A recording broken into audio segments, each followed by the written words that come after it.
Hello guys, my name's Anarchy Time. For those who don't know, I'm going to be your tutor today on the evolution of combat. So, short disclaimer here, I'm not here to convince you on liking the evolution of combat. I'm only here to teach you the fundamentals of the combat system and hopefully give you a basic understanding. So anyways, let's get started. On screen now will be the table of contents.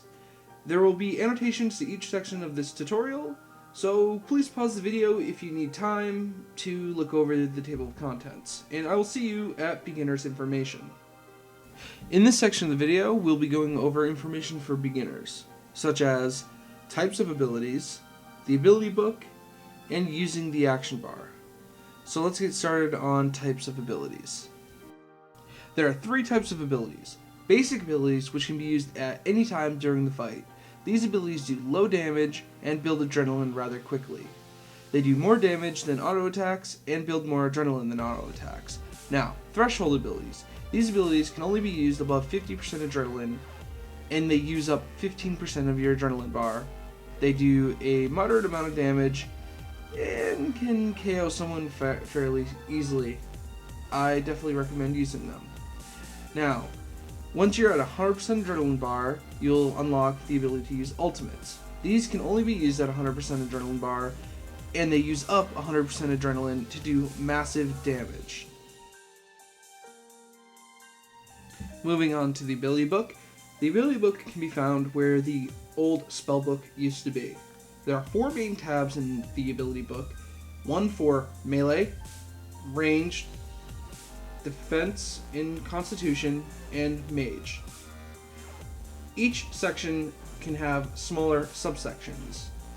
For example, melee has attack and strength, defense has constitution and defensive abilities, range doesn't have any other tabs other than its own tab, where mage has four tabs, one for abilities, one for combat spells, and one for teleports, and one for skilling spells.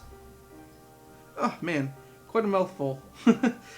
So yeah, there are 12 abilities in each page of ability. So there are 24 melee abilities, 12 range, 12 magic, 12 defense, but there's only 8 constitution, 4 of which are for barbarian assault, so only 4 HP abilities. Using the action bar is rather simple. A lot of people have a tough time getting used to this or don't know how to do this at all. But putting abilities on the action bar is as simple as drag and drop. You go to your ability book, you click and hold on the ability and drag it to the spot you want to place it in the action bar. It's really simple, but I see a lot of people not knowing how to do that, so I wanted to add this in. Now, in the blue square, you'll see two buttons. There's a locking button and a trash can. The trash can is used for dropping abilities into it, which will remove them from your action bar. The locking mechanism is so that you don't drag your abilities around while clicking on them. Now, in the red square, that is your tab interface. You can right click it and it'll open up a bunch of different tabs. It'll show you numbers 1 through 5. You can click on those and it'll bring you to each different action bar. There are also arrows you can click on, which will bring you up or down one action bar. Or if you're me, you can just hit Shift 1 through 5, and it'll do the same thing as both those mentioned methods. Now, on the top of the action bar, there are two buttons. A targeting button, which is in the white box, where you click it and then click on your target, and it'll, well, target your target.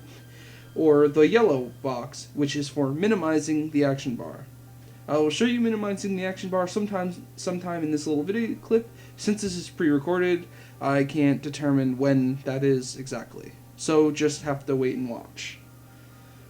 Now, I hope this information helps you out a little bit on knowing how to use the action bar. A lot of people had a tough time during the beta and didn't understand it exactly. Most of the time I saw a few people not using abilities because they simply didn't know how to put them on the action bar. So, like I said, I hope this helped you out. And, well, now that the technical stuff's out of the way, let's get on to some of the fun stuff. So, I'll see you in a second. Okay, so I'm going to do some basic combos right now. So I'm just going to paw it up and I'm going to turn Turmoil on for this. So this is just simple stuff. Alright, let's get started. We're going to do some basic melee damage. First things first, I'm going to build up some adrenaline, which is basically key. Now, instead of going right to using number 5, I'm going to save that for, what I'm about to do. So let's just get it up a little more. Alright, that should be good. Now I'm going to do a bleed. I'm going to do another bleed. And another bleed. And that. Now as you can see, there's like, 4 hit splats going on at a time? That's a basic combo. It's pretty easy to pull off. And of course someone's messaging me when I don't want anyone to message me right now. So anyway, but as you can see, that does no hefty damage. It's not too difficult to eat. Yeah, it's not too difficult to pull off. So now, you can just do that. That's a stun. You'll see that in a second. About that in a second. And, well, yeah. Now I'm going to use an ultimate and use an ability right after. But that missed. Yes, you can miss with abilities. It's fairly common. But it's to balance things out. That's not a bad thing. You don't want 100% accuracy all the time. Because, well, everyone can kill you too easily that way. But anyways, it's just a basic combo. I'm gonna use that, and then that. So I'm using a bleed plus that. If I was fighting an actual opponent, basically, I would be able to run away, and it would do triple damage. It's simple to do that kind of stuff. You have to think, you have to actually read the abilities and take time. Now I'm gonna do that bleed again, that, and now an ultimate. Now, as you can see, that was 3 hit splats at a time, one really powerful one. This is not really an advanced ultimate, or combo, I should say, but this is really simple. But, it does the job. I have a lot better ones, which I will show one of them later on, but I am not revealing my trick to that, because, well, if I showed you my trick, then I wouldn't be really unique, if you know what I mean. So it's pretty simple. You just got to read your abilities and take a look. You can either, like I was saying, you can either just, it's really simple stuff. This is all live commentary right now, so I figured I'd just show you guys a demonstration. Plus, I got finished with that technical stuff, so. Alright, now I'm going to go over a couple other things, and hope this broke up the tutorial a little bit, because, well, it's a lot of information to go through, so I'll be right back with the next section of the video. Okay guys, so I'm here with my friend NoGrid, and he's going to demonstrate what a bleed and a stun is. Now, what a bleed is a damage over time attack. What a stun disables you from eating and moving for a short period of time. So he's going to charge me in a second, and you'll see I won't be able to move around even though I'm clicking everywhere. So we'll do that about any second now. Now, a bleed is a damage over time effect. So basically, if you're supposed to do 1,000 damage over 5 hits, you'll do an equal 200 damage per hit. As you can see now, I am taking damage over time from the bleed he used on me, which I think was Dismember, if I remember correctly. So that's basically it. There are ways to get out of these, and, well, they're pretty easy. One is called Freedom, and one is called Anticipation. Anticipation, I would count as a buff, because it makes you immune to stuns for 15 seconds. Now, Freedom, on the other hand, I don't count as a buff. Basically, what it does is, if you get stunned, you click it, and you can immediately escape the stun. Also, if you're taking heavy bleed damage, you can use Freedom to null the damage. It's pretty easy, and, well, I'm sure everyone can do it. I definitely suggest using it in a PvP situation. So I'm going to move on to the next section now, and hopefully this was easy to understand. So see you in a second.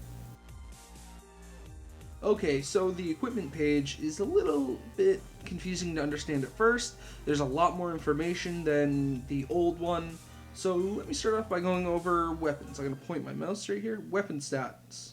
There's main hand and offhand. Now let's go to damage. Damage. A main hand weapon does 1,824, which, you know, it's a Ceradoman Godsword. So it's going to do a lot of damage. Now, accuracy. It's 750 accuracy. I don't quite understand what that equates to in how accurate it is, but it makes it so it's pretty accurate. The higher the number, the more accurate it is. Critical hit percent. It says 9.3%. You're probably wondering, what is a critical? So this is pretty easy to explain, kind of, but Jagex hasn't really given official numbers out.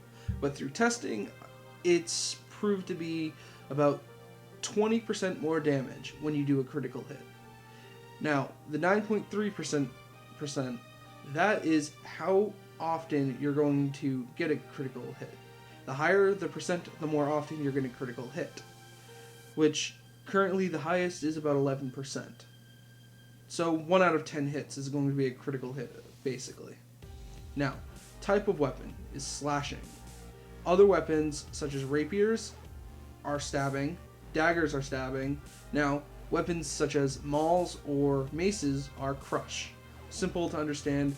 Yeah. Now, let's go over your attributes. Armor rating.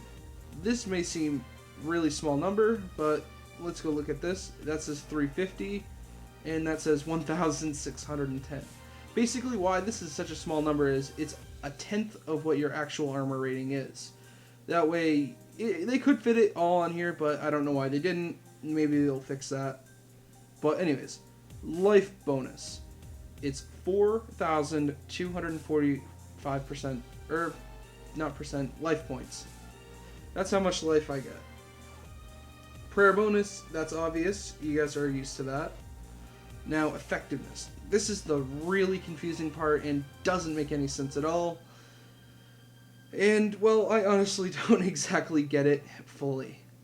Basically, the 3 combat styles. Because of the combat triangle is heavily enforced in the game.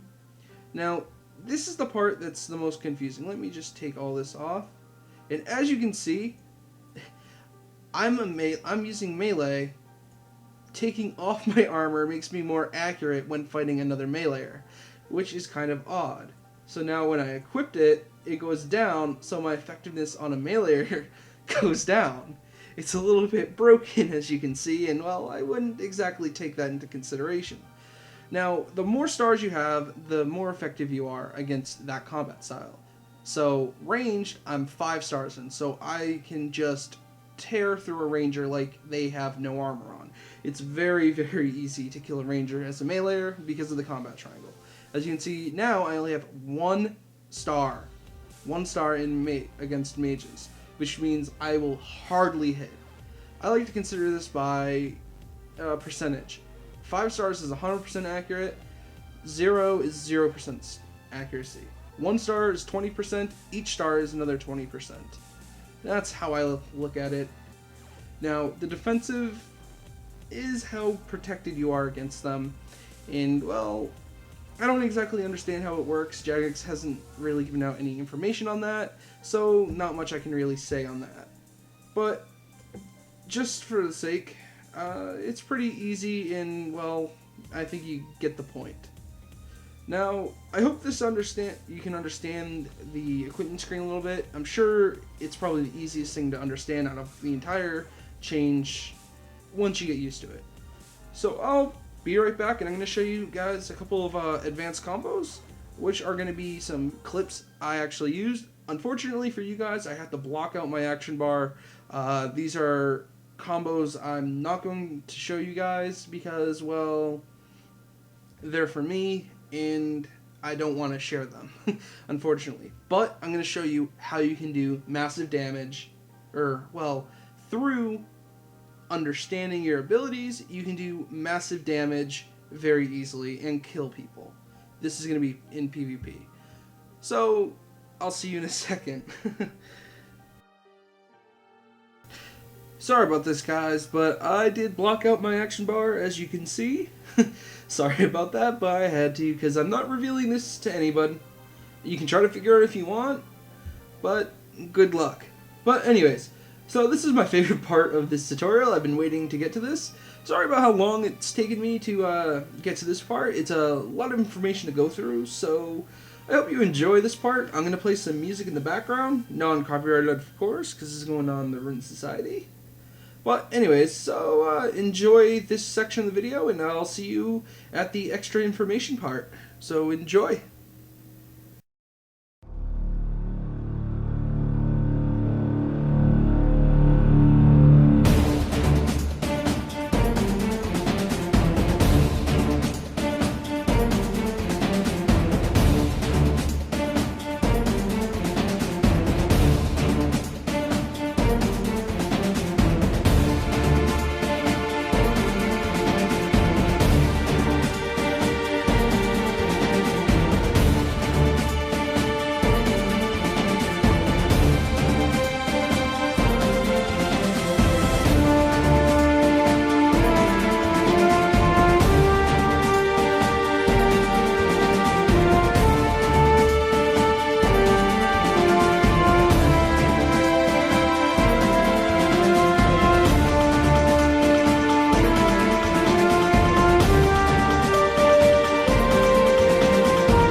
Okay, so we're on the last section of the video, guys. And, well, this is just the last piece of information I can really give. I've gone over most things, and, well, this is it. This is the last thing. Alright, so, basically, you start off with, you know, if you're 99, that is, you start off with 39,060 HP. 3,960 HP, however you want to say it, it's the same thing. This is 40% of your total life points, and well, now you gain life points off of armor. Now, this is the thing, as you can see, you don't automatically heal to full HP, which now my full HP is around 8k. So, basically, instead of eating food, you just walk into a bank, and your HP will automatically go to its maximum right away. As you can see, I'm now at 8,205 HP. Simple, easy to understand, and yeah. So, hopefully this video helped you out, guys.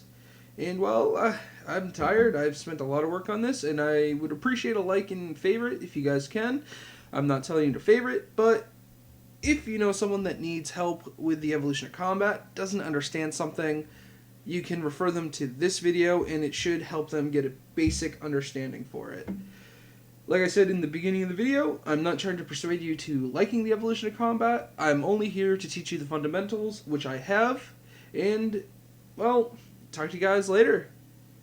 Bye.